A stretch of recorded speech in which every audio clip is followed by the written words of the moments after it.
I used to singing, baby.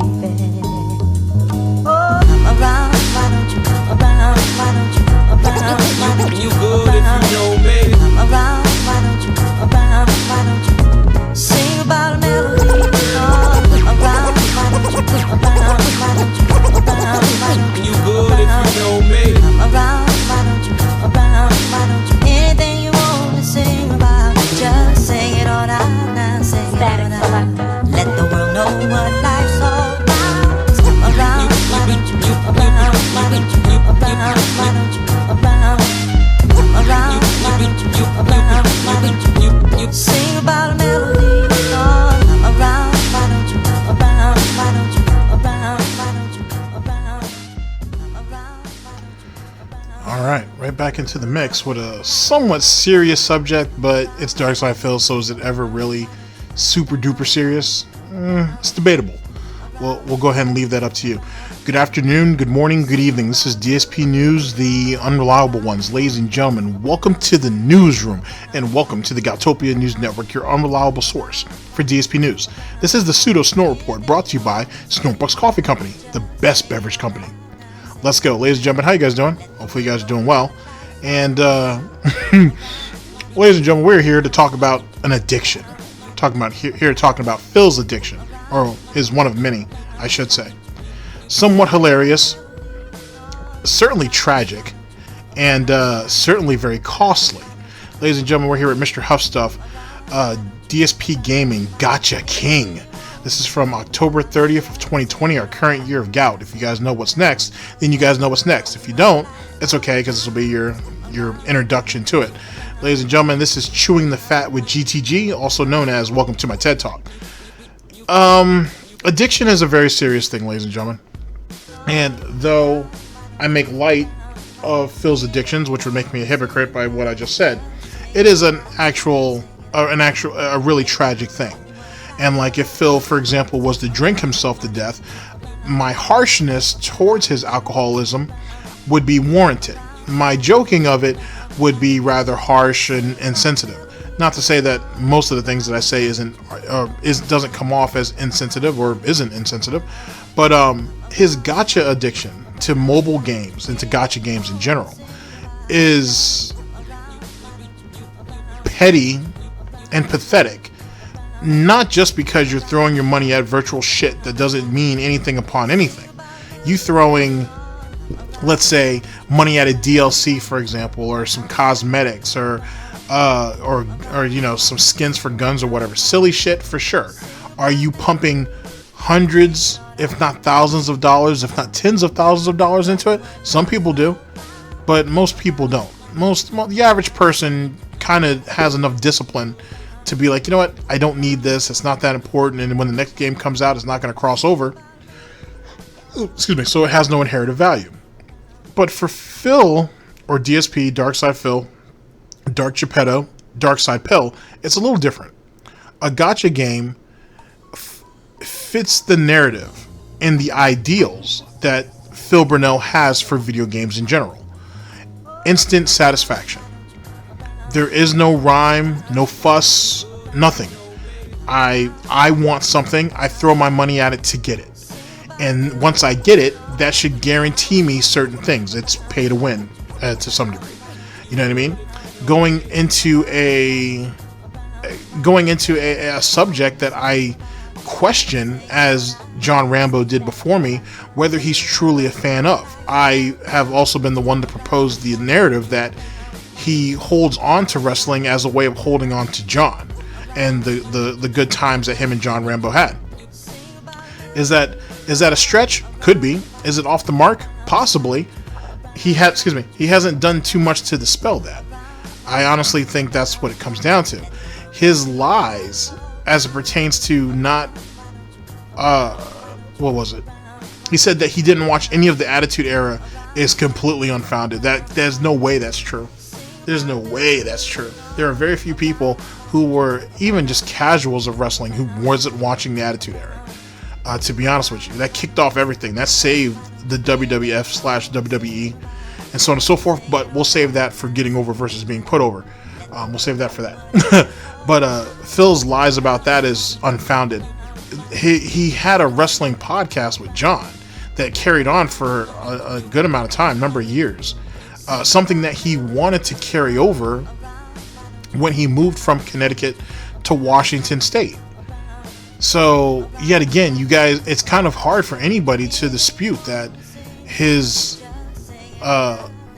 affiliation with wrestling doesn't have something to do with John. And he even said when he moved, he told this to John directly, that, hey, let me know when you're ready to get back into Smart Guys, which is their wrestling podcast, and I'll pick up wrestling again. And John, as he said in the John and Howard response, was like, well, then you must not be a fan then. You know what I'm saying? Like, you're just picking it up because you want to have something to talk about for the show, which you're profiting off of, not because you really love it, which made John question whether Phil was really into wrestling at all, or did he just look at it as profit, just something to speak on. That right there is very important to keep in mind. I need to mirror that John and Howard response over here, by the way. In any case, Phil's Gacha addiction comes from a couple of different measures. One, as it pertains to WWE Champions, which is what he sunk probably the most amount of money in. It was another chance for him to go to another community and be looked at as the man, looked at as someone who you should listen to, who has some knowledge, or at least has some general information, who has some clout because of the money he spent, and he should be looked at as a figurehead. And it doesn't matter if Phil earned it or if he paid for it. That's what he wanted. He can't have that on YouTube. He can't have that on Twitch. He doesn't have that on Twitter, obviously. He doesn't even have that on his own forums. WWE Champions was his second chance, if you will, at trying to build the name of DSP Gaming. Or they call me DSP, sorry. The problem is, even within the WWE Champions community, he was labeled as a whale. He was labeled as someone that he'll spend whatever he has to get the pulls that he needs. The reason why people wanted him as part of their guilds is because when you have big spenders like that and they're affiliated with something, with a guild, right, or a team, or a firm, or any, whatever you want to call it, a group, the group itself gets it gets residuals. They get bonuses, they get points, they get clout. They actually get some payoff from that. That's why they look for multiple whales if they can, and each faction, it tries to, persuade them to join them. It works for everybody. And Phil was okay with that because, yet again, I've said this in another video, Phil likes the idea that people are dependent on him. That's where he sees his value. If he can get you guys codependent to him, then you'll always need him and you won't leave him. I know, strange, and certainly very pathetic, but that's right down Phil Burnell's alley. With that being said, that's why he fought so hard with WWE Champions, and that's why he still plays it. That's why he's hoping, I don't know if he's been picked up since, but he ran through a couple of teams before he had to start his own, because no one wants to touch him. He's radiation, he's toxic waste, you can't. It's just not worth it, to be honest. Even though I think for a smaller guild or a smaller team or whatever, it might work out just for them to build some clout for the team itself and then kick him out later. You know what I'm saying? And eventually I think someone will do it if it's not happening now. But for all the bigger guys, he's already been on their team, or they know to steer clear of him. So he's come full circle. Exactly how he's looked at on YouTube, how he's looked at on Twitch, how he's looked at in the gaming sphere, if you will, to a degree. He's looked at on WWE Champions, and WWE Champions was his own little thing. It was something outside of everything else, and that was supposed to be his world. You know what I'm saying? That's where he could still make a name for himself. And to prove that, it only makes sense that he would still keep the name, they call me DSP, because he still wants to be acknowledged by that. And if he can just get one community to stand behind him and be like, this guy isn't a bad guy, look at what he's done for us, yada yada yada, he'll use that as his springboard, if you will, to try to build more clout back up on YouTube or Twitch or whatever. But the problem is, amongst many, I should say. The detractor community has already said, if you like WWE Champions or these gacha games so much, why don't you stream them? There are other people who stream WWE Champions, or they make YouTube videos on it. Shit, one of Phil's fanboys who's running around in SnortBucks in SnortBucks comment section every once in a while, big up to SnortBucks, he's in there defending Phil all the time. And he is a gacha game channel. So why wouldn't Phil do that? Oh, because Phil can only succeed at that through paying for money. I think that's what it comes down to. I think it legit comes down to money for it. You can grind those games out, but I think Phil wants the path of least resistance, and that's paying for it. But we're gonna go over it. MrHuth Stuff has compiled a pretty comprehensive list of all of Phil's history with his gacha game addiction. We're gonna go through it. We're gonna laugh about it. We're gonna laugh about it. We're gonna criticize a shitload of it, and we're gonna laugh about it. Should be fun, ladies and gentlemen. Let's not hold off any longer. Hopefully you guys are ready to go ahead and ready with your SnortBucks punch cards. It is a 2-for-1 day, as you know, plus an additional 20% off and whatnot. It's always a good thing. Speaking of which, please remember that SnortBucks does have an official Twitter account. The link will be down in the description, as well as I'm sure there's been a commercial at one point that has played for SnortBucks. You can also go ahead and see the actual their Twitter handle and everything there. Please go over there and follow. You never know what will pop up as it pertains to new forms of advertising, any type of new specials, or whatever the case may be, especially since we're getting into the holidays, which is always a great time and whatnot. So that's something for you guys to look forward to. All right, ladies and gentlemen, I won't hold you guys off any longer. Let's get into the situation at hand. Ladies and gentlemen, this is the Snort Report, and this is DSP News, always late, never breaking. Unreliable coverage that you can't count on. Oh yes, a GTG Network Hit Productions. You guys all know the slogan, I don't smell no bacon cooking, but we're about to get on that right now. Because it's time, ladies and gentlemen, it's time to watch me work. Feels good, feels good. Anything you want to sing about, just sing it all out now, sing it all out. Let the world know what life's all about. Around, why don't you, around, why don't you, around, why don't you, around.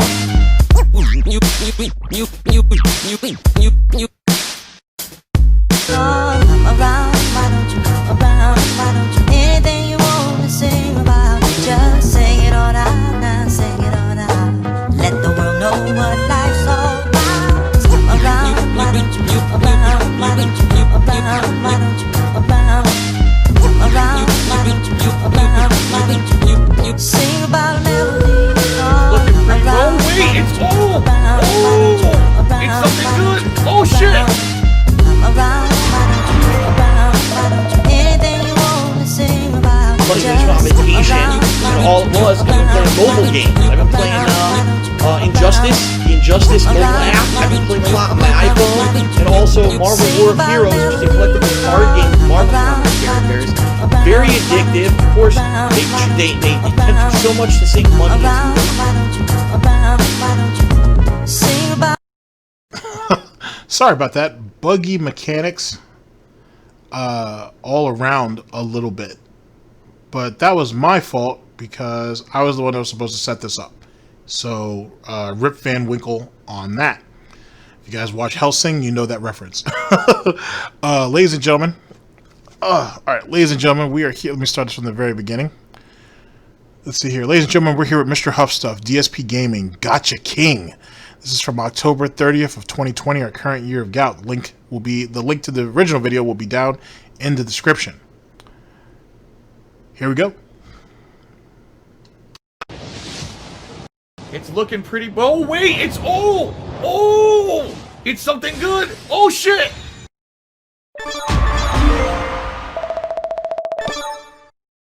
It's funny because I just went on vacation, and all it was, I've been playing mobile games. I've been playing Injustice, the Injustice mobile app. I've been playing a lot on my iPhone, and also Marvel War of Heroes, which is a collectible card game with Marvel Comics characters. Very addictive. Of course, They tempt you so much to sink money into them. I did sink some money into them, I'll be honest. And I'm enjoying the hell out of those games. You know, now, the portable real quick, stuff. I want you guys to take, let's take stock a little bit, as best we can, on how much Phil has spent. It's alleged, and it's probably on pretty good authority, because there are people who do watch his WWE Champions account pretty frequently. To be honest, you can almost get up-to-date information on that if that's what you're looking for. Not sure which Discord that you can go to. You could try Mighty D's. You could definitely try Lightside Bills or LSB. I'm sure you can. I'm sure there's a few people in there who've talked about it. You certainly can ask Agent Proper or James the Lesser. These are just some of the people. Definitely follow. There are people on Detractor Twitter that you can certainly follow. I know there was a situation that went on as of late where people had to lock down their accounts. Some people, some good people, actually lost their Twitter accounts on some absolute bullshit. But you can follow some people on Detractor Twitter, as well as Kiwi Farms, and you can actually see what's going on with the amount of money that is being spent on WWE Champions. But I would say that the number is probably about $50,000. That's just on WWE Champions, and that's just over, who knows, like 4 or 5 years or however long the game has existed. But my point being is that Phil has talked about playing multiple games that are wrestling, comic, or anime/manga related, mainly Dragon Ball. It's very fair to say, ladies and gentlemen, this man has sunk $70,000, $80,000, almost $100,000 into gacha games over the span of years. It's very possible. It's very plausible. This is back in Connecticut. So, you know, and what was that? That'd be... So you left Connecticut in 2014. So you're talking about... This is probably 2013-ish, if you will. So you're talking about... This man almost has 10 years. Almost 10 years sunk into gacha games. Almost. It's not too far off the mark, ladies and gentlemen, and say that he may have not have sunk almost $100,000 into it. On top of that, he's known, as he's admitted publicly, he's on record for saying that he plays multiple games. It's not just one; he's playing multiple games. So just keep that in mind. I think WWE Champions is what he's sunk the most money into, but I think he's dropped quite a bit of money over the years, which may very well have led to the decline of his income, of his financial freedom, of his financial health in a lot of ways, and certainly what led to his physical decline. Let's continue. Oh look, Marvel War of Heroes. Well, I got 10 minutes to kill for, here we go, you know, I'm at a restaurant, I order my food, I'm bored, let me do something, let me go Injustice mobile app, kill a couple dudes by going like an idiot like this, and then, food's here, okay, put it back down. That's how I'm really treating, you know, these mobile portable games these days, so I really doubt I'll be playing Pokemon, okay? And now, that's another thing about addiction as well, is how people try to downplay it. You know what I mean? Like Phil, what is drinking in a lot of ways. I don't drink as often as I used to. I used to drink a lot, but I don't drink a lot now. Now I only have like 2 or 3 drinks a week. You know, like maybe when me and Kat go out, I might order a drink or two, and maybe, you know, if I have a hard day at work, I might unwind, you know, with a mixed drink or something. But it's not nearly what I used to drink, guys. It's not nearly what I used to drink, you know, because I have my gout. You know what I mean? And I was in a real dark place back then, and I don't want to be back there. Despite the fact that he must forget 2018's Christmas special or Christmas event where he said he got a little tipsy, and you saw how depressing that shit turned into. So it's not uncommon for people who have addictions to try to downplay it, to justify it to other people, or to make it seem like it's not as bad as it really is. Darksydephil is no different. The other option of what I can do is I could work on and create that walkthrough video for WWE Supercard, the app on iPad and iPhone. And I think that would be awesome because I could show you some insider tips that I know that a lot of people don't realize about the game. People are actually spending tons of money on this game. I kid you not. Like, they're dropping $50 a pop to get legendary cards, and then they're not leveling the cards properly, so they go to fight and they lose. And it's like, if you're going to drop hundreds of dollars on a mobile game, you probably should figure out how the game works so that you're not wasting money and then losing anyway. So I think it's like not that Phil has a problem. this statement right here. It's not that Phil has a problem with people dropping money on it. Phil has let's reword that. It's not that Phil has a problem with dropping large amounts of money on a gacha game. It's them dropping the money and then not utilizing the assets properly. Just saying. If you take that for what he just said, that's what he meant. Here, I'll bring it back just to reinforce it. Because I'm a professional. I'm not a professional. Let's see here. Try to get as close to the material as possible. I think that's pretty close. And the other option of what I can do is I could work on and create that walkthrough video for WWE Supercard, the app on iPad and iPhone. And I think that would be awesome because I could show you some insider tips that I know that a lot of people don't realize about the game. People are actually spending tons of money on this game. I kid you not. Like, they're dropping $50 a pop to get legendary cards, and then they're not leveling the cards properly, so they go to fight and they lose. And it's like, if you're going to drop hundreds of dollars on a mobile game, you probably should figure out how the game works so that you're not wasting money and then losing anyway. So I could give like big tips on earlier stuff and high-level stuff that I think people who are playing the game will appreciate. But again, that's going to take some time. I need to capture the video. I need to edit the video. I need to do voiceovers. There's a lot of work I have to do to get that to go. So that could be second stream on Wednesday as well. And so I guess the bank prevented him from using his card here on Twitch. And yes, that happens. If you have a bank card or a credit card that you don't frequently use for something and then you start using it for something regularly, a lot of the times it'll get flagged for fraud. I know for a fact from various things I've done over the years. There was this one grocery store I used to go to that always, when I went there, for some reason, they wouldn't process the transaction. They would freaking call me and ask me if it was legit. And I'm like, dude, I'm standing in the checkout at the grocery store trying to get my fucking groceries and you're going to flag it for fraud? It's like... You know, it's not like it's a breaking the bank transaction here. It's kind of silly. And then, you know, iTunes as well. Over the years, I know that when you sync a credit card with iTunes, and if you do a bunch of transactions on there that are out of the ordinary, like you buy a bunch of music out of nowhere, or maybe you have a mobile game, you're going to toss some money at a mobile game, sometimes you'll get flagged there, too. That's happened to me before. So... You know, it's funny, too, because Phil talks about identity theft and how people have fucked with him and try to fuck with his utilities and try to shut things off on him and so on and so forth. So he should be so glad that his credit card company is so diligent, right? And, you know, Phil now is fighting all these chargebacks, and it seems plausible to him, I don't know who put this in his head, that they're all stolen credit cards off the deep web or off the dark web, and it's absolutely horrible. It's actually terrible, and people need to protect themselves. Just keep that in mind. But yet he's going to bitch and complain because it doesn't even make sense. Because, like you said, if you don't use your credit card very often, or if you don't use that particular credit card very often, but yet you go to this place all the time and you use it, then why would the credit card company be calling you? It'd be different if you weren't using it, if, as he said before, if he was using it infrequently. But he says that he goes to his grocery store all the time, and when he does and tries to use this card, it keeps fucking up on him. Then why don't you just use a different card? Or maybe just notify the bank in advance. Oh, well. There we go. Wow, it actually does look a little better. In fact, you know what it did? When I put it to high quality, now it runs at 60 frames per second. It wasn't running at 60 frames until I did high quality. Now it is. Huh. That was the difference.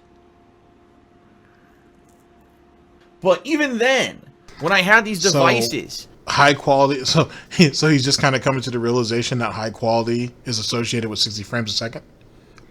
Imagine that. I guess that's what happens when you point your camcorder at your TV for too many years too long, I suppose. Snort. I didn't get into mobile gaming. It was actually about, I'd say, almost a full 2 years into me owning these devices that I started trying out mobile games, all right? And the first mobile game that I actually played, I think it was called like Marvel Heroes or something like that. Actually, I don't think that's what it was called. It was a card game, a Marvel Comics card game. And I played it for several months. This was very early on when I was doing YouTube, by the way. You know, probably just when I first started making money doing YouTube in, what, 2011, something like that. So I was right. I started playing. So his gacha addiction is almost a decade old. Okay. It's probably older than that, but whatever. And I liked it because it was all this full color artwork of Marvel characters, and each character had their own specific abilities and stats and stuff like that. And I'm a big fan of Marvel Comics, so for me it was like, wow, this is cool. It's like a pop culture tie-in to stuff that I like, tied in with a game that I could play, you know, and kill time and stuff.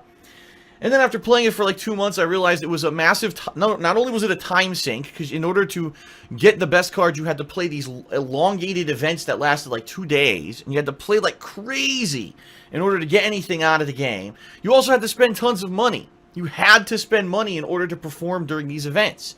If you didn't, your character wouldn't recharge in time for you to play as often as you needed to do to get the higher rankings and earn the better cards. So after playing that game for like 2-3 months, sinking a bunch of time and money into it, I said, I don't want to play this anymore. And I stopped playing it completely, cold turkey. I actually gave away... That game had a trade option. I gave away all my cards to a bunch of people.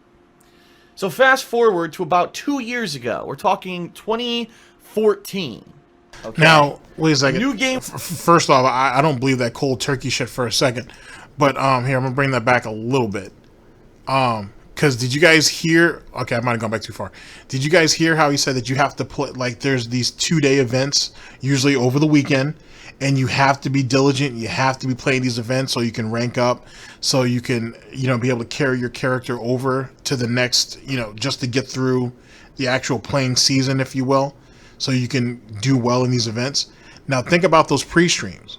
Think about how long those pre-streams are. Think about those breaks. These are stuff that LSB and his stream points out all the time. It makes a lot of sense. That's the reason why it's easy to track Phil in his actions, because essentially when he's not on stream, he's pretty much playing WWE Champions. And even when he's on stream, he's still checking his stats. He's still making sure that his characters are doing well and so on and so forth, so he can get ready for these big events. And that's one of the draws for a whale like Darksydephil when it comes to WWE Champions to a guild, right? Is that when you have these big events, you need big spenders, or you need people who are good at grinding, right? And who can get stats up, because it's not just the individual stats that are being that are improving, but it's also for the guild as well, or the team, or the group, or whatever. So someone like Phil is invaluable in those type of situations. Here, let's bring this. I want to see if I brought it back to the certain part, and we'll go from there. Actually, I don't think that's what it was called. It was a card game, a Marvel. Okay, Comics yeah, we're right where I need game. to be. I want you to listen to this close. And I played it for several months. This was very early on when I was doing YouTube, by the way. You know, probably just when I first started making money doing YouTube in, what, 2011, something like that.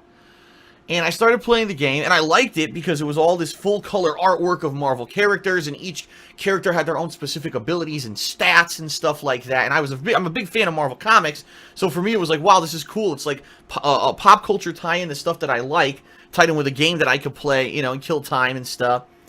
And then after playing it for like 2 months, I realized it was a massive... Not only was it a time sink, because in order to get the best cards, you had to play these elongated events that lasted like 2 days, and you had to play like crazy in order to get anything out of the game. You also had to spend tons of money. You had to spend money in order to perform during these events. If you didn't, your character wouldn't recharge in time for you to play as often as you needed to do to get the higher rankings and earn the better cards.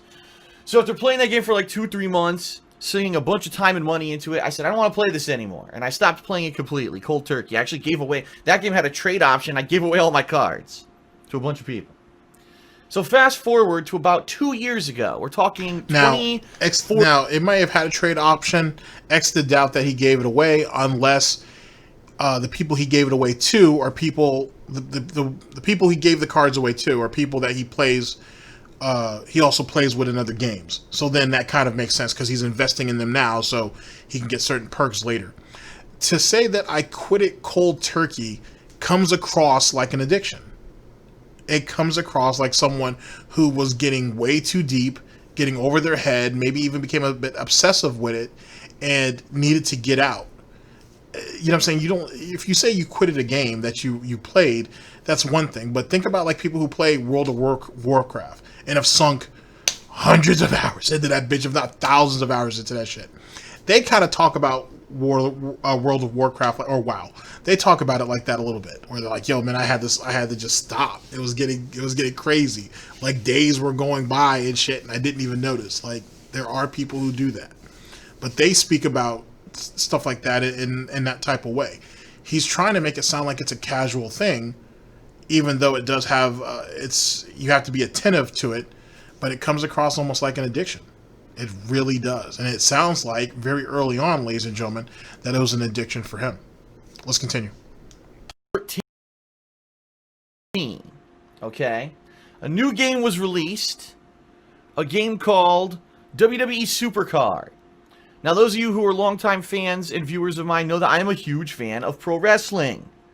And I love the WWE, even though I'm very critical of what they do. I still enjoy watching them from time to time.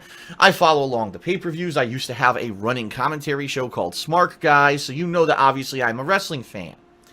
I started playing this game when it launched in 2014, and it was very fun because this game, unlike the... as I said, I already said my comments. I already said my comments about why he has this affiliation with WWE, and his affiliation with John. But if I remember correctly, those guys, they used to talk about TNA and some other stuff too. So theoretically, Phil, you could classify Phil as a wrestling fan, even though he does have his loyalties is thrown in there with WWE. They did watch other stuff. Like I think John watched All Japan, New Japan. Lucha Underground wasn't a thing at that time, but AAA was. I'm not sure if they watched any of the Puerto Rican wrestling organizations out there. I'm not sure if they watched everything in Canada. But the point is that everything that was kind of going on that was important, right? They watched it. I don't know if John was into the Wrestling Observer. He may have been. He may have not been. But it's very obvious John knew where to go to get his wrestling news. And then he just brought that over to Phil.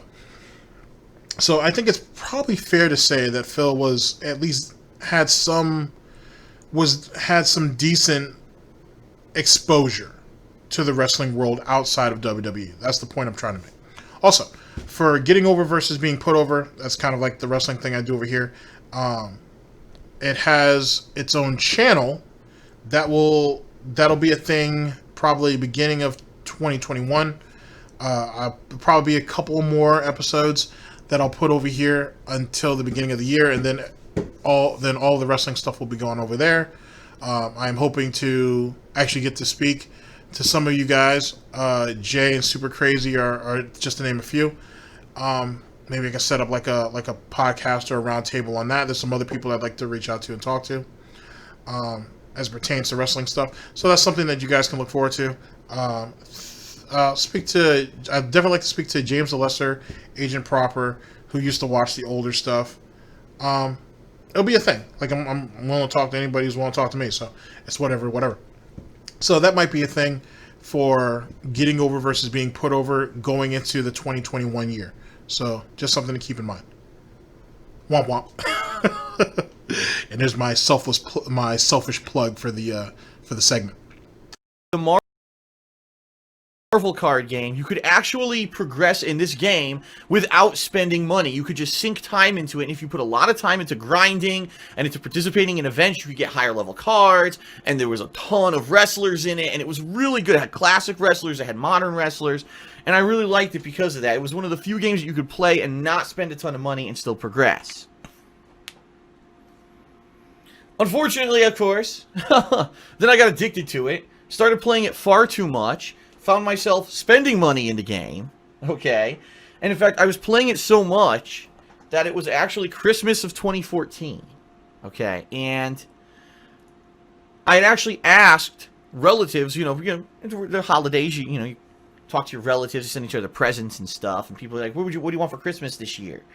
And I was like, well, I'm playing the shit out of this game, WWE Supercard. It would be pretty cool if you could send me iTunes credit so that I could get some cards in it and maybe even check out some other mobile games, because if this pans out, I may do video series on it.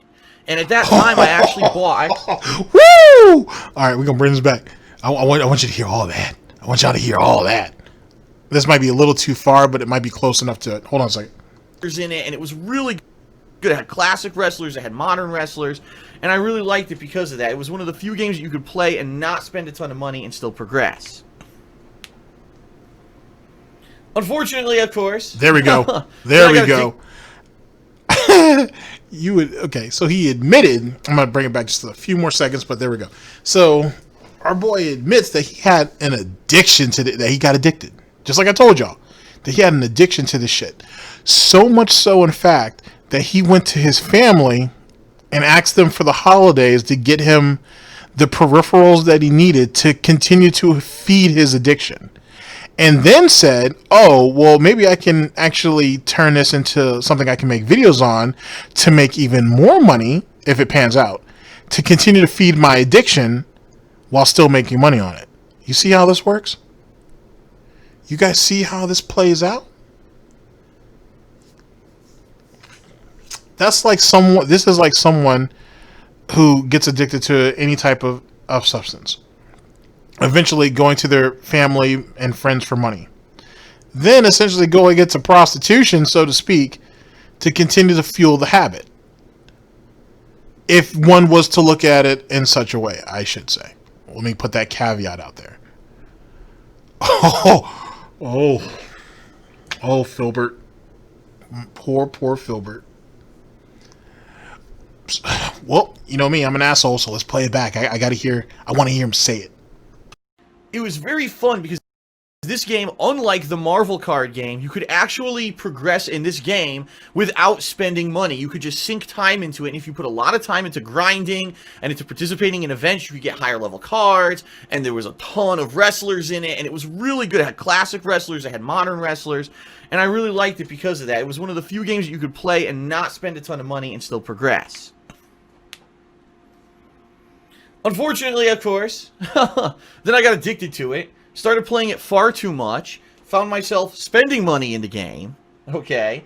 And in fact, I was playing it so much that it was actually Christmas of 2014, okay? And I had actually asked relatives, you know, the holidays, you know, you talk to your relatives, you send each other presents and stuff, and people are like, what do you want for Christmas this year?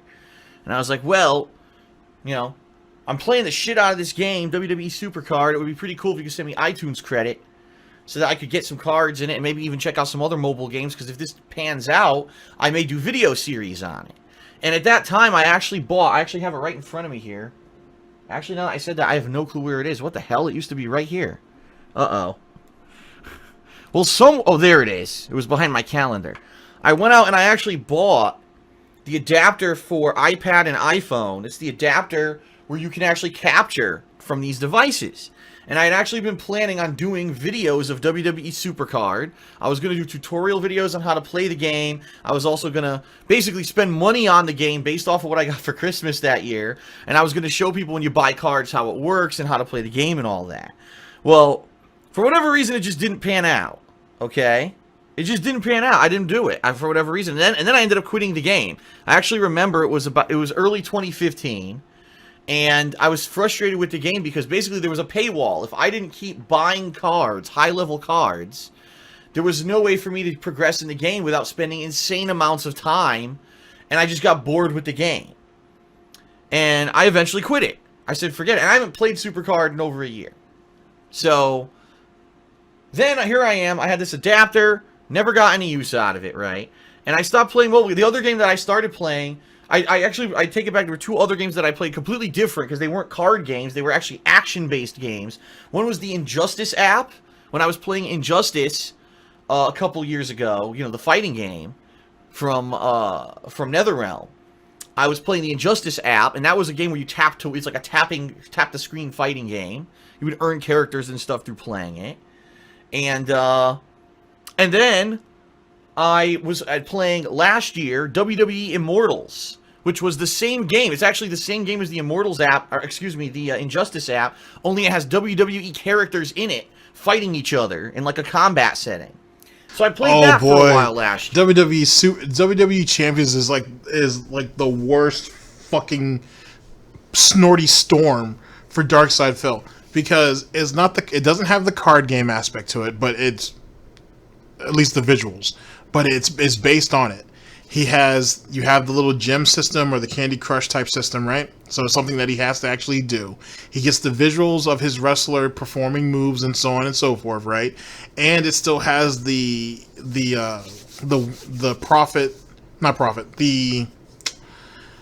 it still has the grinding system plus the option of pain.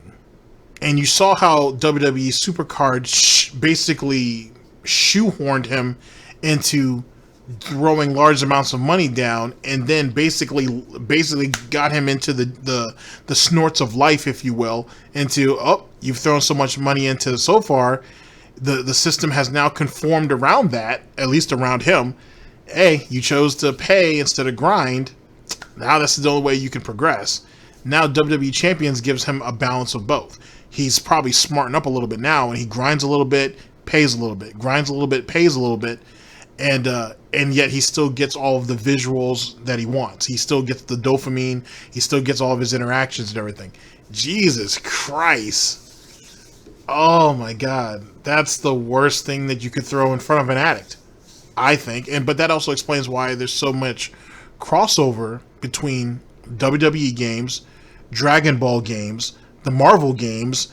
It makes sense why there's so much crossover between those gacha games and some of the people who actually play those things. Because it's not just Phil. There are other people who also play multiple games, and they usually play multiple games that are themed similar and whatnot because they're familiar with some of the combat systems and so on and so forth. And you got to understand, these gacha games are, these are, $100 million industries. These things make a shitload of money. A shitload of money. We're talking about one idiot in Phil Brunel. Now imagine 10 of those. Now imagine 1,000 of those. And just keep going. There are people who play this every day and sink money into it, but in various amounts. Some people might only throw $1 or $2 at it. Some people will throw $100 at it. Some people are smart enough to at least try to take their addiction and turn it into profit in some way, shape, or form. And some people just play it casually and can really put it down whenever they feel like it. There's a couple of degrees of separation and everything, right?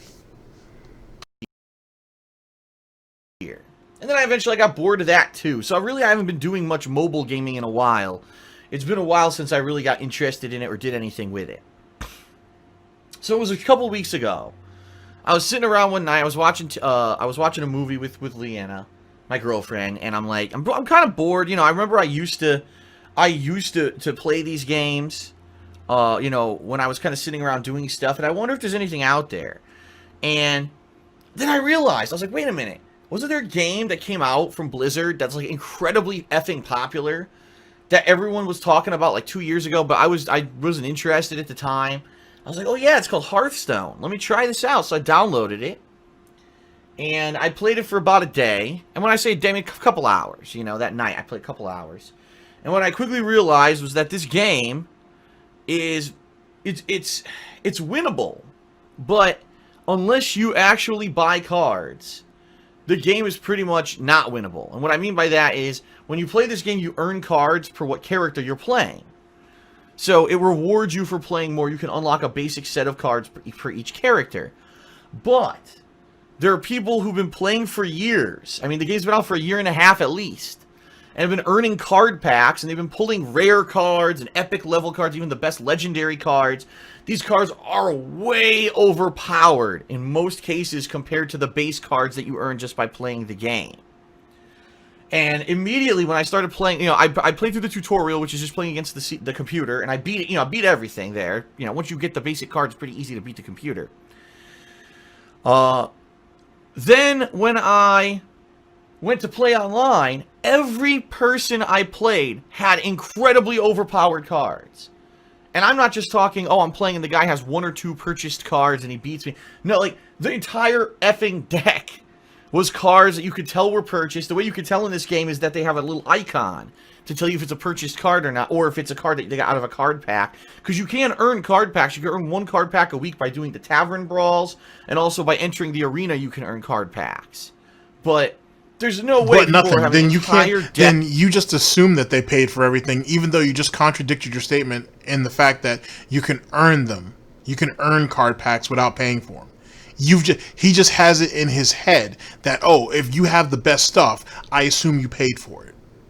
Now, and keep in mind, he's coming into this game after it's been out for 2 years. People have been grinding their asses off since day one. They probably, I'm sure Hearthstone has events and stuff like that too, and some of them have probably won big, or at least have been rewarded well for just their participation. But his first inkling is, you paid for it, you paid for it, you paid for it. So if I'm going to be able to compete at any level, I've got to pay to get into this. I got to pay to do this. I got to pay to do this. And that's the reason why, ladies and gentlemen, he has such a hard time with certain fighting games and with certain competitive games online now. He's garbage at it because in his mind, it's like, oh, you got the best gun, you must have paid for it. Or you have the best fighter available right now and whatnot. Well, you've been playing longer, so you automatically have advantage. Yeah, that's how it works in competitive multiplayer. Either you paid for it, which is few and far between, depending on the game, of course, or you've been playing for a while, or you just picked up on it quick. Oh, well, how am I supposed to know the new guns? What's the best gun because I just started? You shouldn't be worrying about what the best gun is. You wouldn't even have the attachments for it. You wouldn't even know. You gotta, like with Call of Duty, for example, there's a progression. Like, that's why when you see people trying to talk about the meta, like this shit is fucking Overwatch, don't think of it like that. Okay, Overwatch went ahead and shoehorned itself into that dumb shit, and that's why it's in the fucked up state it's in now. And that's why it's so easy for that shit to be abused with fucking lame ass tactics. It is what it is, but they did that to themselves. As it pertains to Call of Duty, you can pick up any weapon and be successful. At the end of the day, the weapon is not going to get you the wins. It's the strategy and the tactics that you use. If you don't believe that, then you're gonna fail. Period. You don't just get the best gun out there and expect to drop 50 kills. If you think that, you're deluding yourself. Call of Duty has always been that way. Battlefield, in a lot of ways, is built off that. Most FPS shooters are built like that. You have to be smarter than that. Trust me, even with the pay-to-win guns, and you've seen multiple variations of that in certain Call of Duties over the years, it's still not enough. You go ahead and get somebody who's been playing for a couple months who gets a fucking overpowered weapon and put them up against someone who knows really what the fuck they're doing. They'll run circles around you all day, and it means nothing. Great, you got a high-powered gun that you ain't sat there and died with like 60 times, and now half the people are running around with Scavenger and your weapon and blowing you out the water with it because guess what? They had better tactics and better strategies than you. That's what it comes down to. And that right there, that mindset can be carried over to multiple games. You got to think. You have to be able to think. And if in your head, the path of least resistance is to pay your way out of a situation, so you don't have to overly think, because you don't have to do this and that, but you want to still be considered competitive or be at the top of the mountain of a competitive scene, you're only going to fail. You are only going to fail. Of these cards without spending money. It's impossible. So I'm playing, and every single match, it's like, you lose because this card is overpowered. You lose because this card's overpowered. And I'm talking crazy ability. Duplicate this card itself by the end of the turn. Summon 10 extra cards. It's like crazy, the ability. Heal the hero fully at the end of the turn. It's just insane stuff. You're like, this is crazy. Unless you have cards like this, you cannot win. It's impossible. So, and by the way, this is the loser mentality. This is what you're listening to right now is the loser mentality. Please take that in. Like me, who is just jumping into the game and trying to get into it and trying to earn cards and trying to win. It's impossible to do, unless I wanted to grind endlessly. Yeah, if I wanted to play and lose 95% of the time and win 1 out of every 10 matches or whatever, I could see that happening, and I would probably earn cards at an insanely slow rate in order to actually be competitive and win matches. I'd probably start winning about, a year from this summer. Maybe I could start winning. You know what I mean? So what I did is I said, well, I realized I had all these credits from 2 Christmases ago when I was playing WWE Supercard. I had, seriously, not even lying, I had around $300 in iTunes credit. Now, it has no cash value. You hear this? You hear where the addiction is? $300 in credits. This is what, just to give you guys just a benchmark, if you will, of the amount of money he was sinking into WWE champion or WWE Supercard. That he had $300 left over that he hadn't been fucking with. This is how much mommy and daddy were sending to him, or this is give you an idea of how much mommy and daddy were sending to him for Christmas and for his birthday and shit, because he's sinking all of his money into this fucking mobile card game. Take it all in. Take it all in. Those in, you know what I mean? It was all digital codes or whatever, so it wasn't like I was going to be able to sell it or whatever. And I was in dollars in iTunes at an insanely slow rate.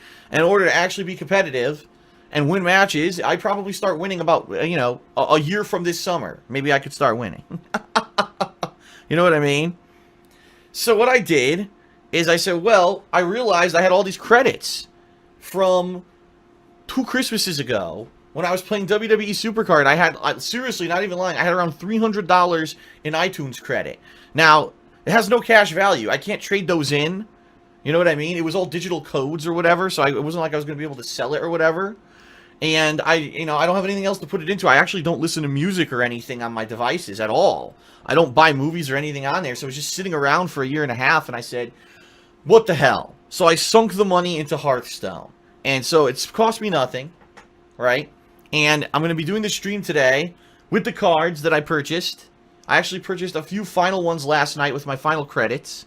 So I have no more credits. No more iTunes credit. So what I have today is what I'm going to be playing with, or I earn with, moving forward. Okay? Yeah.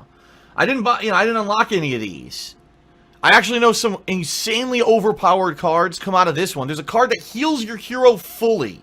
And I've lost to this card about 5 times in the past 2 days, where people, at the end of the game, when they're about to lose, play it and heal their fucking hero to 100%, and I say, fuck this shit, and I quit the game, because I'm angry as shit. So, yeah, these cost money in order to play them. Here, if you actually go into it, I've never rage quit a game in my life. I've never done that. Okay? I hate rage quitters. I hate it. Okay? I don't look at those people if they have any honor or any integrity. You know what I mean? I don't rage quit games. He said that, right? He said that before, has he not? And then he sunk $300 into Hearthstone. he found credit that he's been sitting on for about 2 years and decides, oh, you know what?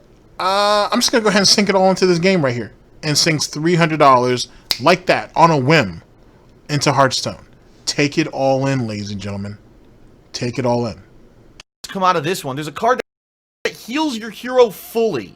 And I've lost to this card about 5 times in the past 2 days, where people, at the end of the game, when they're about to lose, play it and heal their fucking hero to 100%, and I say, fuck this shit, and I quit the game, because I'm angry as shit. So, yeah, these cost money in order to play them. Here, if you actually go into it, right, choose. Let's just say, for example, League of Explorers, right? Look, buy. You can't do it without buying it. And it costs 700 coins to unlock 1 leg of the adventure, or $7. Yeah, that's why I didn't get it. I've been, I would just been going with random card packs rather than playing through these. Now, I know that there's really good cards in these, but I don't know if I want to spend the money. To do the whole thing, I think it's like $15 to do the whole adventure, rather than each level. And then we're not even utilizing the money we're spending properly. We're literally just sinking it into shit and we're hoping for guaranteed satisfaction, when he could be going through some of these other avenues that'll probably give him a higher probability of decent cards, or certainly good cards, and didn't do it. Wouldn't even test it. $7. You were willing to throw down $300 in credit, but you wouldn't use $7 to see what was what. Or, well, $7 to get the 700 coin to then see if any of these events here would be worthwhile. Amazing. Amazing. So, anyway, I'm not doing those today. If people are interested in seeing that, later, maybe I'll do it. So, just to show you, because we will start here. You know what? I'll probably do this as a separate video. I'll show you my collection. Most people's jaws are going to drop just because it's an insane amount of cards, because, like I said, I had like $300 in iTunes credit. And I've also been playing and getting earning packs as I've played, so... But I'm not going to spend any money on the game today, that's for sure. I don't really want to spend any money on the game, quite honestly. I'd rather just go with what I have, but we'll see. Dark Nightmare asks me, what can I give a brief review of each mobile game that I play, and in what order do I like each one? I currently jump between 4 mobile games when I play mobile games, okay? Yep, and he has been for a while. We've already heard this, that of him jumping through multiple games. And each one of those games, ladies and gentlemen, he's sinking money into. So if he was willing to sink in $300 in credit on Hearthstone on what is essentially a whim, just imagine how much he's piled into some of those other games too. Please take that into consideration when you're moving forward with this. Okay? The amount of money he's been tossing into this shit isn't $10 here, $50 here, whatever. No, he's been tossing hundreds of thousands of dollars into these games. You know what I mean? This is someone here who I can imagine very clearly. If Panda ever publishes her memoirs, we'll know for sure. But this is someone who has sunk, I assume, thousands of dollars into multiple games daily, at one time, daily. So another reason why I'm going over this video is because I want you guys to get an idea of why his finances are fucked up, and why they've been fucked up, and why they will continue to be fucked up. I want you guys to see, at least through my cute puppy eyes, on why I think why the bankruptcy was a thing, why all those credit cards got ran up. This is the business expense, ladies and gentlemen. This is where the money for the business went, I think, and it'd been there for a while. And you're talking about multiple years of him dropping stuff and finding new addictions to take over for the old ones. We drop one game but pick up another one. I don't like that whole 2-year hiatus between WWE Supercard and Hearthstone. X the doubt on that. He was probably playing some other games too. And he probably curved his spending for a little while until he found something that was really exciting or something that was really gripping him. But in actuality, he was probably spending money the whole time. In his head, that's how you succeed. And it's funny how he understands that you have to spend money to make money in WWE Supercard, not necessarily to make money, but to get things that will get you more clout and make you and allow you to be successful if you're not willing to grind, right? But he won't do any of that for his own business. That's the part that don't make no sense to me. You're willing to sink all this money into this digital bullshit for fucking clout that doesn't mean jack shit to anybody, but you won't invest that into yourself, into your air quotes family, or into your business. We're talking about tens of thousands of dollars for him to have at least, maybe not the complete best of the best, but to have an extremely nice PC setup, an extremely nice console setup, to have the green screen, to have really good visuals, to have nice cameras for vlogs, to have the money to actually take days off for him to cat and go on vlogs and whatnot around Seattle, around Washington State, and vlog those things and you know, put that on the channel and make some money off of it, and won't do it. But he'll sink it into this WWE Champions. He'll sink it into his gin. He'll sink it into this frivolous shit that doesn't mean nothing, that doesn't mean anything, and that he'll criticize other people for, despite the fact that he's doing it himself. Think about that. Hey. Dragon Ball Z Dokkan Battle. I play Final Fantasy Brave Exvius. I play a Marvel video game called Marvel Future Fight. And I play a game called WWE Champions, which, of all things, if you can believe it, is a WWE game that plays like Candy Crush. It's basically just moving gems around and breaking colored gems, alright? So, what are they all? Dokkan Battle is a combat-based game where you collect different Dragon Ball fighters from all the different shows. You know, Dragon Ball Z, and all the different eras of that. Dragon Ball GT, Dragon Ball Super, all different, every version of every Saiyan and every boss and enemy they've ever fought is in the game. And you play through stages, combat stages, where you pit them against enemies. Then they have special events where you can get higher level cards if you pass a certain event, or if you earn these things called dragon stones that are the in-game currency. And those allow you to do summons to get new characters. And you can buy them, or you can just earn them by just playing through doing certain events and stuff. The game's pretty good. It's got a lot of variety in it, meaning it's not just one kind of thing. Like, there's tournaments where you play against other people's teams. There's games where you play against just the CPU. Then there's special events where you fight bosses and stuff. So it's pretty nice. I do like the game. But like all mobile games, it's basically pay to win. The more you pay, the higher chance you have you're going to get the better cards or whatever. You'll have the better team, etc. Alright, Final Fantasy Brave Exvius is an interesting game. It's kind of the same premise as Dokkan Battle in a lot of ways. The difference is, instead of like combat, it's RPG combat. So turn-based Final Fantasy-like combat. It's like playing the classic 2D Final Fantasy games. And this game, much like Dokkan Battle, has all the characters from all Final Fantasy 1 through 15, plus other spin-off games in the Final Fantasy series. All those characters are in the game, and every once in a while they add new characters and original characters that could be on your team, and you summon. You guys hear how excited he is about this? How he's explaining this? Like, you see how riled up he is? That's probably the most moving he's done in a while. But this gives you an idea of exactly how committed he is to this, and the feeling that it gives him to do so. I'm going to bring it back a little bit so you guys can catch what I'm saying. But, like, just seeing him flailing his arms everywhere and shit, and hearing how nostalgic that he is and almost overly excited. Like, I'm starting to get scared for him a little bit. Because, sadly, Panda didn't see none of that. But, it just gives you an idea of why he's sunk as much money into this as he has. I do like the game. But like all mobile games, it's basically pay to win. The more you pay, the higher chance you have you're going to get the better cards or whatever. You'll have the better team, etc. Alright, Final Fantasy Brave Exvius is an interesting game. It's kind of the same premise as Dokkan Battle in a lot of ways. The difference is, instead of like combat, it's RPG combat. So turn-based Final Fantasy-like combat. It's like playing the classic 2D Final Fantasy games.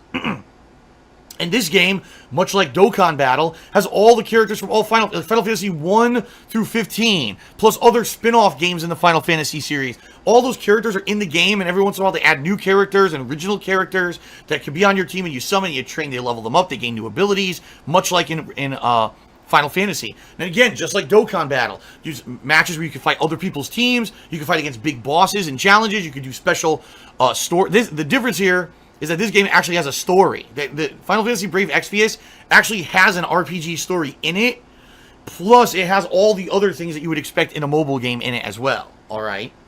Again, it's pay to win. The more money you sink into it, the more characters you can summon, the higher chance you'll get the better characters, etc., etc. Marvel Future Fight actually is basically a game that plays like Marvel Ultimate Alliance. I don't know how many of you played Marvel Ultimate Alliance back in the day. Really good console game. You know, from like early to mid kind of Xbox 360, PS3 generation. You assemble a team of Marvel heroes, 3 of them, that go out and fight in different scenarios. Maybe you're just killing generic enemies on the street like in Marvel Ultimate Alliance. Maybe there's a boss you have to fight. Maybe there's a, epic level event. Again, similar to the other games, they almost follow the same formula, only the combat there isn't turn-based or anything. It's actually active combat where you can control where your character goes and activate abilities on the fly, just like Marvel Ultimate Alliance. So it really is kind of the evolution of that game. That's where it went. It went to a mobile version. But again, pay to win. Yes, you can earn in-game currency, whatever, but if you pay money to get the new characters or whatever, you're going to excel versus anyone else. And then, by far, the worst game that I play is WWE Champions. This game is basically just a time waster for me, because I watch WWE, so a lot of the times when I'm watching wrestling, I'll open up the game and play it. It sucks. The game is actually one of the most unfair games I've ever played. Here's why. So when you play a game like Candy Crush or all those, you have a screen full of tokens and you have to move them around to match up. It breaks a row or whatever, and then the tokens fall. This game actually actively cheats all the time. And what I mean by that, you'll be fighting an opponent. Okay, well, your character, for example, will use different colored gems to earn combos. So maybe your character uses green and black gems. Well, guess what? You'll play a match, no green and black gems whatsoever on the fucking screen at all. Oh, but the computer opponent you're facing uses red and yellow, and the whole fucking screen is red and yellow. So they get all these combos and shit, and you get nothing because the game fucked you. In addition to that, alright, it actively cheats with what gems are above that you can't see that fall when you break stuff, because a lot of the time, you'll break a row, and just, you know, gems will fall, whatever. Then the computer will break a row. Oh, look, conveniently, all these gems up top are the colors they need to get a multi-combo. And I'm not kidding. You'll be like full health bar against an enemy that has no health. All of a sudden, the enemy will break one row, and then all of a sudden, combo, and they keep falling into place perfectly to get like a 10-hit combo, and you instantly die. And this happens all the time. It's not like, oh, it happens on a rare occasion. This happens all the fucking time when you play the game. The game is horrendously broken. And it's hilarious because people are playing this game and like it. And I'm like, dude, this game is terrible. This game is actually one of the worst mobile games I've ever played because it actively cheats and generates the gems only for your opponents and not for you to get these combos to just fall into place. And yet, here, I'll bring that back because I kind of talked over a little bit of that. And yet, he continued to play it for years. He still plays it. The game cheats and whatnot. There's obviously a community around it, right, which is going to make Phil even more eager to engage with it. And he says the game is terrible, it's horrible, I don't know how you guys keep liking it. But they keep playing it. He couldn't deter them, so he keeps playing it too to try to prove some pathetic point, and then sunk tens of thousands of dollars into it. Like, you know he's over exaggerating, because why would you continue to keep playing a game that's so horrendously horrible? But yet, look at him at 30th anniversary, Street Fighter 30th anniversary, getting his ass handed to him by random people for a while. Then he was getting his wins. Then he was getting beaten up by random people. Then slowly, and obviously Evil AJ went ahead and started his campaign. He kind of took a break because Phil was being a bitch and ducked him, which was just, that by far was probably one of the most embarrassing things I had ever seen Phil Burnell do. DSP, Darksydephil, Dark Geppetto, Darksydephil was sitting there ducking Evil AJ in lobbies. I mean, granted, he left ranked and casual to go into the whole lobby system over here just to duck Evil AJ. That's the whole reason why he's even over there.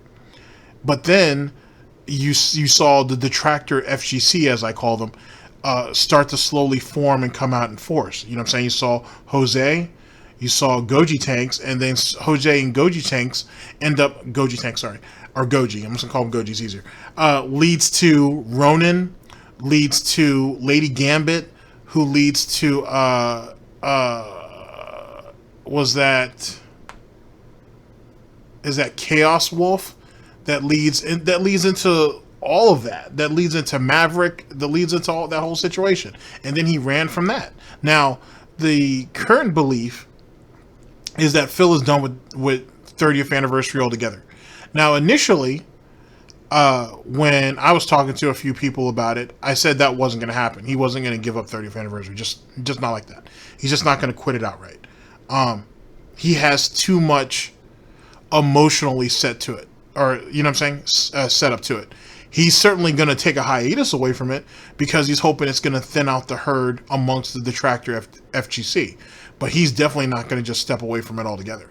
But with that being said, I've also been keeping up with the progression and the development of Street Fighter 6, which is going to take a little bit more time now because earlier testers and everything were like, yeah, this isn't going to work. You guys are going to have to redo this, which is the reason why the next season is still a thing. It only exists because Street Fighter 6 isn't ready.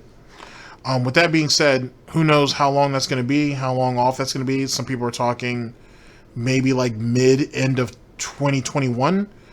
I'm hoping they'll hold it off till 2022 because they probably need to just go back and scrap it and start over, but whatever. Phil's going to need his Street Fighter fix. He's going to need his medicine. So eventually he'll go back to it. Right now, in our current timeline, it's the whole situation with the new consoles, and he's sitting there trying to, whatever the nonsense is with that, so be it. But I think in actuality, he'll eventually go back. Eventually. So I know Goji went into retirement for a little bit. or he's in retirement, but then he came out and had a great showing when he came out of retirement. I think Goji, I think a lot of those guys, Jose, a lot of those guys are going to get their shot. And anybody else, they're going to get their shot. He'll be back on it and whatnot. Right now, as it pertains to the new consoles, he needs to know if one, can his Hori, will it actually be able to, can he buy like an adapter or something to connect that? And as far as I know, with the PS5, as long as he has all of the games on his account, the PS5 should allow you to play it there. As far as I know, don't quote me on that. So he'll jump back on it eventually. Like I said, it might be a couple months, but I think he'll go back.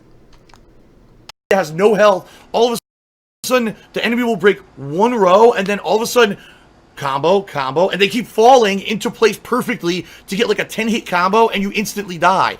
And this happens all the time. It's not like, oh, it happens on a rare occasion. This happens all the fucking time when you play the game. The game is horrendously broken. And it's hilarious because people are playing this game and like it, and I'm like, dude, this game is terrible. This game is actually one of the worst mobile games I've ever played because it actively cheats and generates the gems only for your opponents and not for you to get these combos to just fall into place. So if you wanted me to rank the games, I would probably say that I like Dokkan Battle and Final Fantasy Brave XVS equally, and really I like one better at different times. Like if there's a bunch of events going on in one game, I'll play the hell out of it, or if there's a bunch of events going on in the other game, I'll play the hell out of that. So Which means he's sinking money into both. Which means he's sinking money into both. Keep him just from what you guys have heard so far in this broadcast, you guys know what I'm saying. You know what I'm saying? You guys get what I'm saying. He's sinking large amounts of money into both. Strap in, we're not done yet. Marvel Future Fight, I like the game, but it doesn't have, like, they don't actively add a ton of new stuff all the time. So a lot of the times when I play the game, it just ends up being grinding the same shit every single day. And it kind of gets a little worn out and boring because of that. But I do like the game. So basically no opportunities to spend money on new stuff? Think about it. Because it's like Marvel Ultimate Alliance. WWE Champions is just a time waster. If there's nothing going on in the other games, or a lot of the times what happens is these games for some reason have maintenance. Alright. At one point, I played WWE Supercard. That was a mobile game I played like 5-6 years ago. A lot. For about a year. I played it pretty hardcore. Alright, even at that point, that was before everything kind of fell apart with YouTube and everything. I was putting a little bit of money into it. I was playing for the top cards. I was playing the shit out of that game, okay? After about a year, they launched what they called Season 2, which reset all the cards in the game and made all your progress essentially worthless. And I said, this game fucking sucks. What a complete waste of time that this was. Alright? And at this point... Well, why would you think your old cards would have the same type of stats or hold the same level of prestige when they're introducing all new cards with brand new stats and new abilities and so on and so forth? Like, that doesn't... If he quit over that, then he's an idiot. He's an absolute idiot. And especially with the amount of money he had sunk into it at that time. But, whatever. Frustrating, okay? That... I really feel that I said I'm just never playing this again. And I did. I quit it cold turkey. I think it was about a year later. I went back and I reinstalled the game just to try it. And it was shitty. Like, I didn't really like it anymore. It was way too complicated. There were, like, multiple seasons of cards being played. And it was, like, the only way to even play it at any level that's enjoyable, you have to dump a ton of money into it. So I stopped playing it. There was another game called WWE Champions that was, like, I want to say it was, like, early 2017 it came out. And I played it on and off casually over the course of that year, along with all the other mobile games. I'm gonna bring that back because he can't even look at you in the face when he says that shit. So he's been lying at the beginning of all this anyway, but he couldn't even look you in the face. We had smug ass looks like this and whatnot. So yeah, he can't even look you in the face. And his timeline's kind of messed up too compared to what we've already heard. Here, let's go back to the lean-in manual because that's pretty much the end of. Yeah, let's go back here to the lean-in manual, then we'll go from here. This is so frustrating, okay, that I really feel that I said I'm just never playing this again. And I did. I quit it cold turkey. I think it was about a year later. I went back and I reinstalled the game just to try it. And it was shitty. Like, I didn't really like it anymore. It was way too complicated. There were, like, multiple seasons of cards being played. And it was, like, the only way to even play it at any level that's enjoyable, you have to dump a ton of money into it. So I stopped playing it. There was another game called WWE Champions that was, like, I want to say it was, like, early 2017 it came out. And I played it on and off casually over the course of that year, along with all the other mobile games that I was playing. I was playing Dragon Ball, what was it? Dragon Ball Z Dokkan Battle, Final Fantasy Brave Exvius, Marvel Future Fight, and at one point I was playing this Fox cartoon characters card game as well. And I only played it casually. That was the game that I kind of like casually grinded in and just played on and off as a free-to-play game. And I stopped playing it because I lost interest in it. It's a gem breaker game where it's like playing what is it, like Candy Crush or whatever. But that was always the side game that I played. The other games were my major focus at the time. And by the way, I quit all of that stuff when Kat moved in 2018. I quit all mobile games. I don't play them anymore. I got rid of them. No, we're bringing that back too. We're bringing that back too because you don't have me convinced on that. But it's funny how, I broke all of my addictions and everything when Kat moved in. It's funny how that was a thing, despite the fact that, if I remember correctly, on their flight from Washington to Connecticut when they went to get married, he sat there and paid for this idiot paid for the mobile plan on the plane so he could play what? So he could play his Gacha games. He paid for 2 mobile plans actually, one for him and one for Kat. But he got it just so they could play mobile games on the flight there and the flight back. That's how strong his addiction was. He's paying for 2 overpriced data plans on their flight. But I gave all that shit up though when Kat moved in though. When my soulmate moved in, I gave it all up. Every bit of it. Okay, hold on. We went back too far. Oh boy. All right, here we go. It's enjoyable. You have to dump a ton of money into it. So I stopped playing it. There was another game called WWE Champions that was like, I want to say it was like early 2017 it came out. And I played it on and off casually over the course of that year, along with all the other mobile games that I was playing. I was playing Dragon Ball, what was it? Dragon Ball Z Dokkan Battle, Final Fantasy Brave Exvius, Marvel Future Fight, and at one point I was playing this Fox cartoon characters card game as well. And I only played it casually. That was the game that I kind of like casually grinded in and just played on and off as a free-to-play game. And I stopped playing it because I lost interest in it. It's a gem breaker game where it's like playing what is it, like Candy Crush or whatever. But that was always the side game that I played. The other games were my major focus at the time. And by the way, I quit all of that stuff when Kat moved in 2018. I quit all mobile games. I don't play them anymore. I got rid of them. I said I'd rather focus time on important stuff with my family and stuff. I don't waste time. I keep telling you guys this. And see, this is when WWE Champions got exposed that he was still playing it. He was sinking all that money in, and he was trying so fucking hard to convince people that he wasn't on that shit, that he wasn't knee deep in it, that he had kicked that addiction. That monkey was off his back, and he was a new man, a new man pig, and he was on the straight and narrow, and he didn't need those addictions anymore because he has the love of his soulmate / soulmaid / whatever. He had her love and her support and her cleaning the house and washing the clothes and cooking the meals, so he didn't need his addiction anymore. That's the point. We brought it back. I need to really put up like a piggy replay or the snort replay or some shit. I'll do something for stuff like this. What is it, like Candy Crush or whatever?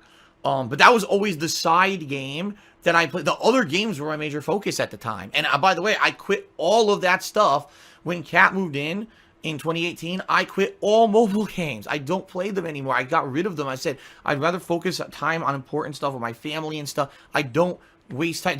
I keep telling you guys this. Mobile games are money sinks. You'll put money into it, you put time into it and money into it, and you don't get anything really out of it unless you're constantly keep playing and sinking more money into it. That's the truth of the matter.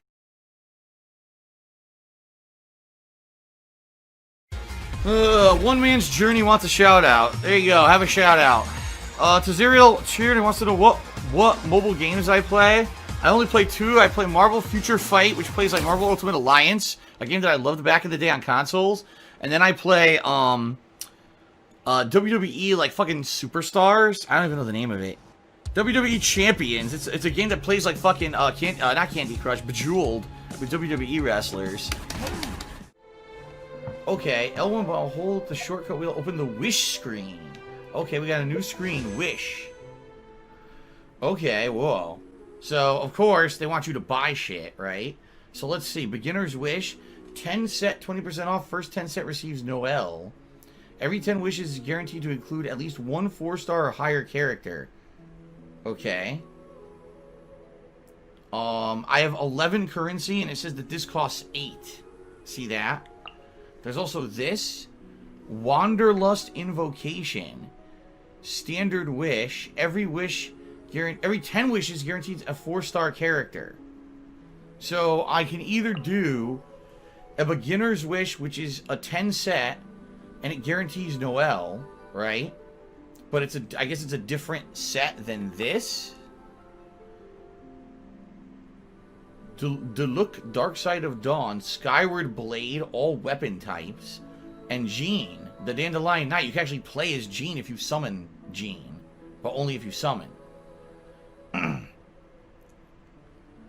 So, should I do anything yet, or should I save? Someone said to wait.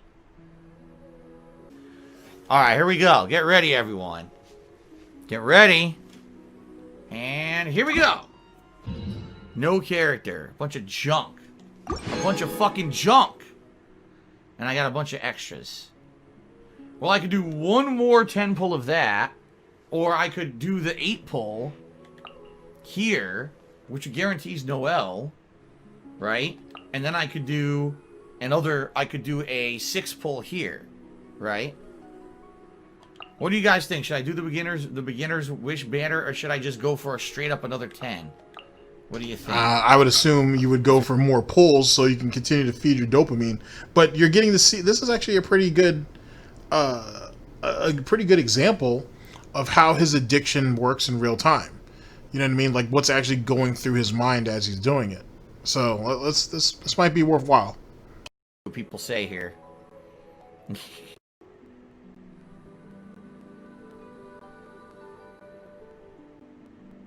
Just go for the character because it's guaranteed. Wait, people say go to Star Glitter Exchange. Why aren't you going to the Star Glitter Exchange? Oh my god. What happened? What is this? I said go to the shop. Shop. What the fuck is the Star Glitter Exchange? Star Glitter Exchange. Oh, I have a ton. Oh my god. I have 315? How many can I buy? Insufficient funds. It says you need... Oh no, I don't. I do not. I have 315 and 2. It's not enough. It's not enough. Guys, it's not enough. I can buy the Black Crystal Horn. That's about it. Yeah, I don't have... Not even... Oh, wait. Oh, okay, I could buy here. Yeah, here you go. I can buy 4 more. There we go, I bought 4 more. Okay. Alright, we're running out of time, so let's finish these summons up. Alright, I got 8. So I can do the beginner summon again. No, I can't. I only have 6. We'll do it. Okay, here we go. It's looking pretty... Oh, wait! It's... Oh! It's something good! Oh, shit! Lisa... already had Lisa! Duplicate? You piece of shit! Why is she in the summon if you get it from the game? Are you kidding me? How stupid is that? Why do you get a character you already have that's in the game as part of the story? That's insanely stupid. Wow, what a waste.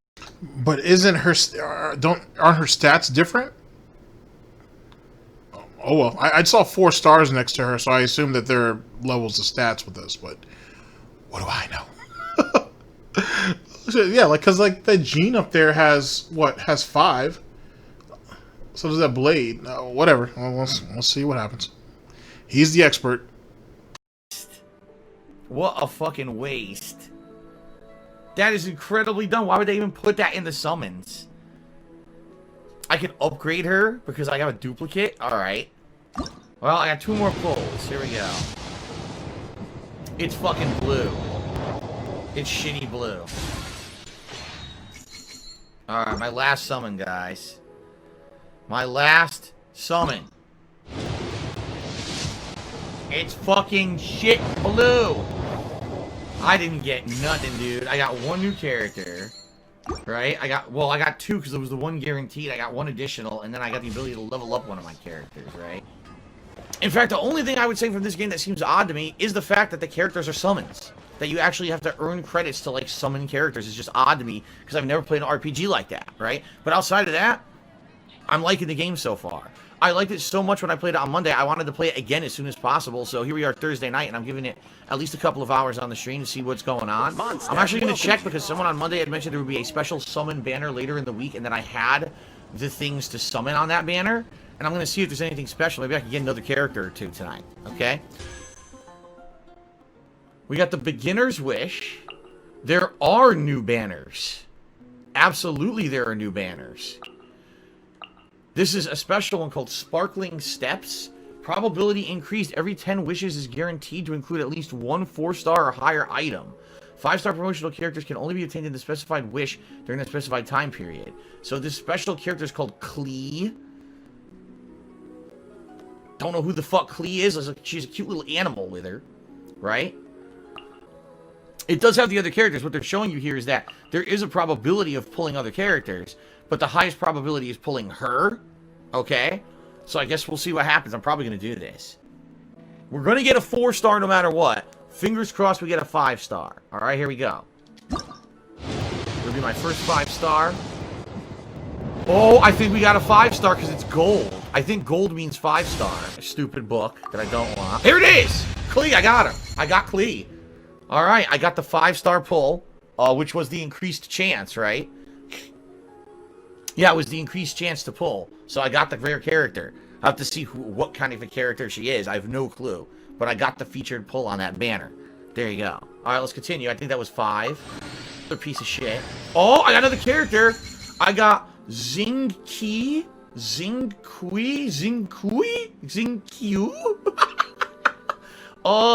I don't even know if that's a male or a female. Maybe it's both or neither. I have no idea, but I got another character, Zingkru. Okay, then. And that's it. Okay, so I got 2 new characters. I got the 5-star featured on the banner, who had an increased chance on that particular banner. And then I got this other character. I believe that's water element, which is good, because I don't have a water element. So I'm going to have a new water element now. Alright, ready?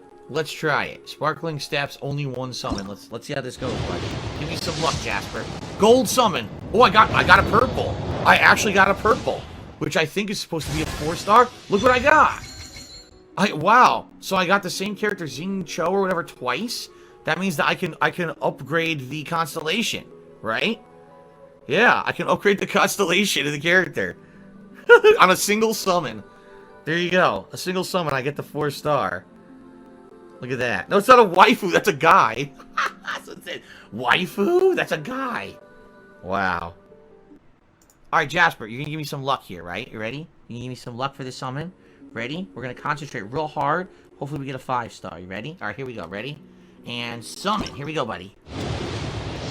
Here we go. It's shitty blue. It's terrible. It's a waste. A shit blue sword. Alright, that was a complete waste of a fucking summon. Come on. Ready, Jasper? You can help me, right? Ready? You want to push the button with your nose? Your cold. Absolute absolute turd type behavior, dude. Jesus Christ. Oh man. Good thing Jasper's declawed and he can't go outside, because if this was the case, boy, he'd literally be gambling all of Jasper's college money away. But since Almighty Squirrel Gang is outside, Jasper can't go outside anyway, because, you know, he would literally, it'd literally be on site if he was spotted. which is dumb. It fucks with me that Phil believes that just because Jasper's declawed that he can't defend himself. It's crazy, but it's a Philism. Wet nose? No. Here we go. 4-star, 5-star. Shitty blue. It's a complete waste of time. Son of a bitch. All right, last summon of the night. Here we go. And it's blue. All right, skip it. This is another shit weapon. Yep, fairest shadow that I have 400 of already. What are the chances I'll get another 5-star pull for free on my next major multi-summon? What are the chances that that would happen? I don't know. What are the chances that that would happen? I'm actually asking. What do you guys, is it like, what is it, like 0.0000001% chance? Right?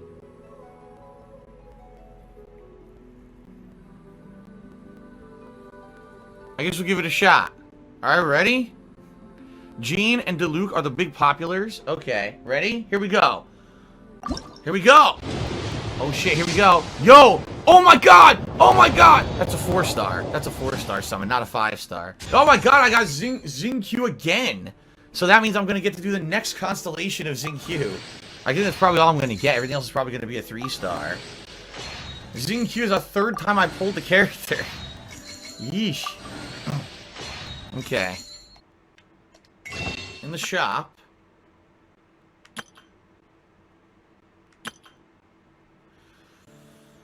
Those are purchase primo gems. Okay, so I can use primo gems to buy more summons if I want. I could buy 3 more faint summons. I guess we might as well. Right? There you go. And then Star Glitter Exchange. I have 8 Star Glitter. So I can buy 1 more, or if I save up the Star Glitters, you can buy characters. You can actually buy Amber for 34. Or you can buy Razor. That's a different character I don't have yet. So, what about Stardust? Do I have any Stardust? Stardust. Oh, okay. Yeah, I could buy more. Look. I could buy 1. How many? Like 3? 3 more. I bought 3 more there. That's the... And see, right there, this right here should be a clear-cut example of why bother trying to save money for something that you could use later when you could just throw money at the problem now and gamble and see if it works out. That's kind of what this is. And this right here is, it extends itself further than just in this video game currently, or even in gacha games. It's kind of how he lives by. What's the point of spending money or saving money if I could just keep begging to you guys for money each and every day, and you guys give me more money? I don't need to ever worry about saving up for retirement at all, because you guys are my retirement fund. And Phil has told us this, that, well, Phil said, you know, I asked for help and you guys helped me. So I have, you know, I generally have nothing to worry about. Same concept. It's scary. It's scary to live with a level of uncertainty like that. But then he knows who his big whales are. He talks to them behind the scenes, and I'm sure they donate to him directly, even off stream. And I think especially that's a big thing that I hope to touch on as we lead into the 2021 year, is that you're gonna see a much larger the larger donators, or whales, or whatever you want to call them. I think they just donate to him behind the scenes now. I think it's completely off the streams, so there's no way to track it. It's just they donate directly to his PayPal or some other means of doing it, because he's already proven that he can hide. He's hiding money. You saw that through the bankruptcy. Somehow, some way, he's somehow getting away with it. So whatever method he's doing to garner donations and spend it directly is what he's doing. I think you're slowly going to see that progression. And then I'm hearing talks of, he's talking about even shutting off his tips. If he shuts his tips off on stream, that doesn't change shit about shit. They'll just donate directly to his PayPal. That doesn't change anything, I don't think. Yeah, there'll be bigger cheers obviously, and more subs will be given. He might break 1,000 subs. He might actually even break 1,200 subs.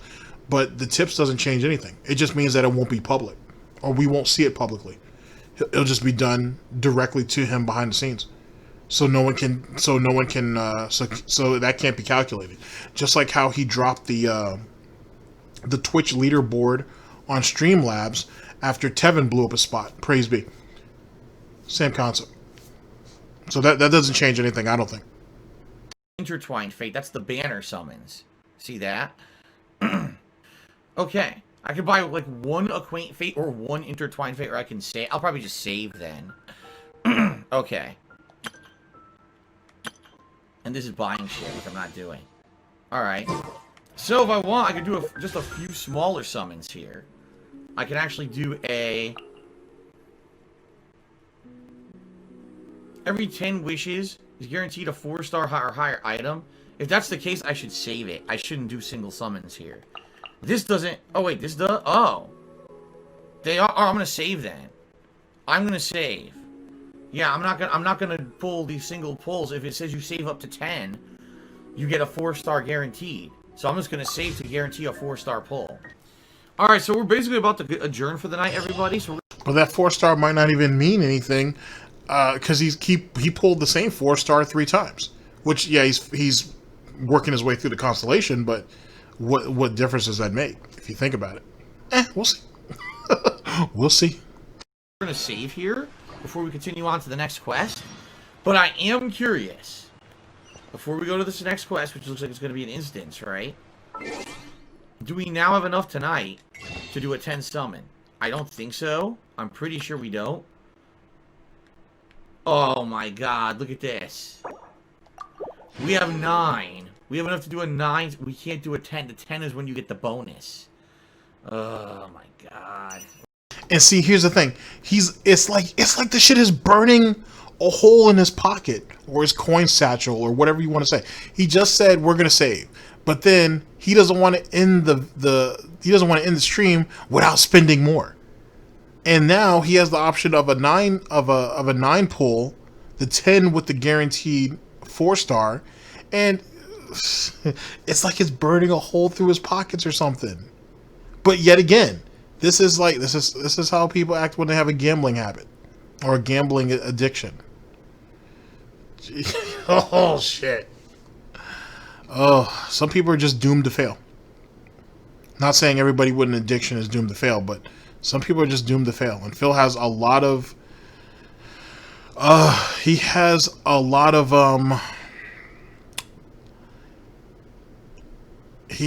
dispositions, to put it nicely. Really? Yup. We are one short. One short of being able to do a 10 summon. Let's just double check that. But I'm pretty sure we only have 9. 9! Oh, man. We're so close. This sucks. I was so close. So next time around that we play this, definitely I can do the 10 pull, which will guarantee the 4-star or higher item. Okay? Can you convert shit? No, we already did. Like, we already looked at that. What do you think we were looking at, right? That's exactly what we were looking at. The conversions. There's nothing else to do. Here, we looked at every single conversion possible. Right? What is this? What the fuck? When did I click on that? I clicked on shop. This is only spending money. Gift shop is only spending money. These are the bargains. We already used the primo gems. I don't have enough star glitter or anything, and this is about spending money. So I am short. Short. Son of a bitch.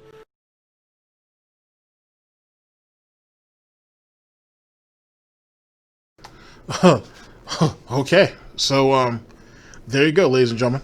That was a unique walkthrough of Phil's addiction and his history of addiction, I should say. Give me a minute to well, first off, thank you to MrHuth Stuff for this. The link to the original video without my annoying voice will be down in the description. Give me a second to go ahead and clean up, and we will get to final thoughts, and I will allow you guys to go along with your day. It's so bad. It's almost worse than what I thought it was. It's really bad. It's definitely bad. What are you gonna do?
All right, let's see here. Let's pull a last call here. Ladies and gentlemen, in truth, no addiction is not a laughing matter. It's not funny. Any of us are susceptible to it. It's a thing. You know what I mean? And I think all of us know at least somebody who has an addiction, who has had an addiction, or who's been battling something amongst their lives and whatnot. Everybody has their trials and tribulations. The reason why Darksydephil gets as much ire as he does is because he has ridiculed people who have had addictions, including his cousin, Melissa, who, which is ironic because she comes from a family that has addictions as well. Her mother and father had it, so she already had the disposition of that. Phil is no different and whatnot. That's his cousin. That's his father's brother's daughter. So it is what it is when it comes to that type of situation. So he should be, and he's battled his own addictions, drinking, obviously his gambling problem, so on and so forth. He should be a bit more sympathetic to what her plight was at that time. In any case, it is what it is. Phil's comes off in such a way as him chasing clout, essentially. Especially this shit with these gacha games. It's really him just trying to chase clout. It's just trying to find a way to make something good out of his name, which is futile. It's like building a house on sand. It's not worth it. It's really not. And that's the reason why for WWE champions he couldn't just pick a different name. He had this keep. They call me DSP because it's him. It's an extension. It's him. You know what I mean? And he can't give that up. He believes that he can still make good on it, as disillusioned as he is. With that being said, ladies and gentlemen, Phil's failure is just that. It's a failure on his part. The general purpose of this, outside of your viewing entertainment, is to learn from it. He shows all of the general signs of someone who has an addiction. And these are some things that you can catch early. And it may, in seeing this, may help you or a loved one somewhere down the line. This stuff isn't worth it. And his justification for why he did it, why he keeps doing it, doesn't change anything. You have a problem at the end of the day, and you need to give it up. And look at what he almost lost over it. If he didn't get granted that bankruptcy, he'd have been proper fucked. And then what? You're gonna run in front of the judge as they, if they were to carry his ass off the prison, are you gonna run in front of the judge and say it's Tevin's fault? No. And the fact that if it wasn't for the situation that we're currently in 2020, if someone had a little bit more diligence, they would have caught him red-handed.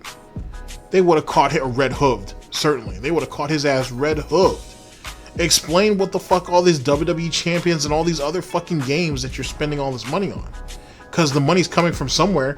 Even if he's like, oh, I'm transferring my money from my debit card or from my PayPal card or whatever, or my PayPal account into iPhone credits or Apple credits or whatever that is, or whatever the situation is. I don't fuck with Apple like that, so it is what it is.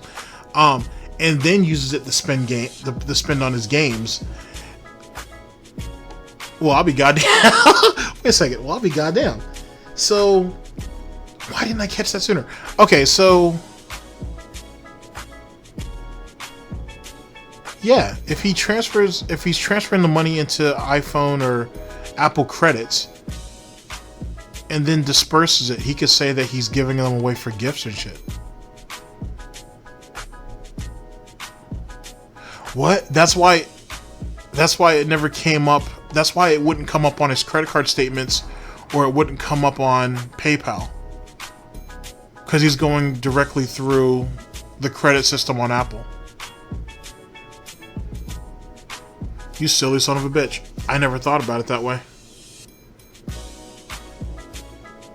Well, I'll be damned. I wouldn't say it's not ingenious. It's kind of clever, but it's ingenious. There'd have been nothing to go back to, because he can literally wave it all away and say that he was just getting gifts for his family or friends and shit, even though friends are non-existent.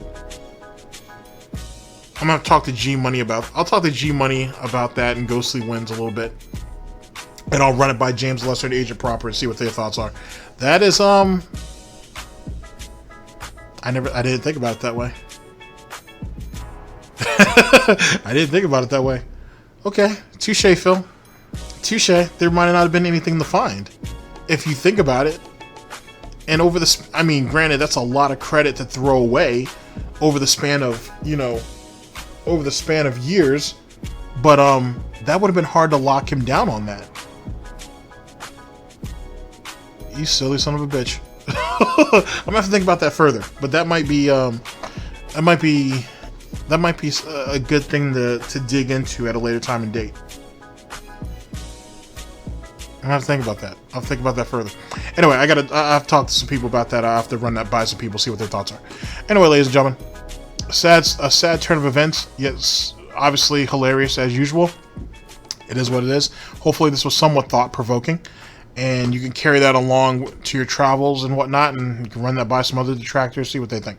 Ladies and gentlemen, thank you very much for listening, and I very much appreciate it, and I'll catch you guys for the next one, whenever that may be. Hopefully sooner than later, because I have a lot of catching up to do. Ladies and gentlemen, this is DSP News. Always late, never breaking. Unreliable coverage that you can't count on. Oh yes, a GTG Network and Productions. For the Snort Report, and Hard Snorts Gin and Tonic, that toxic flavor that never waver. I've been your host, /anchor GTG, and I'm signing off. Take care of yourselves, guys.